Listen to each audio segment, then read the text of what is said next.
ایک اور خبر یہ ہے کہ پاکستان تحریک انصاف کے جو لوگ اس کمیٹی کا حصہ ہیں اس کے اوپر بڑی کھٹپٹ چل رہی ہے اس کے اندر اس حوالے سے بھی کھٹپٹ چل رہی ہے کہ اس فلاں بندے کو کیوں بٹھایا ہے, فلاں بندے کو کیوں بٹھایا ہے, فلاں بندے کو کیوں نہیں بٹھایا.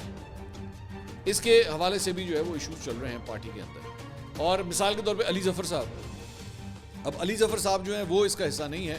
میری اطلاعات کے مطابق علی ظفر صاحب جو ہے وہ ایکچولی اس مذاکراتی کمیٹی کا حصہ بننا چاہتے تھے, لیکن کمیٹی کے اندر موجود ایک صاحب کی وجہ سے ان کو نہیں رکھا گیا, کیونکہ اگر بات یہاں تک تھی کہ اگر علی ظفر صاحب کو رکھ دیا جاتا تو وہ صاحب جو آلریڈی اندر ہیں وہ شاید وہ کہتا ہے ایسے میں نہیں بیٹھوں.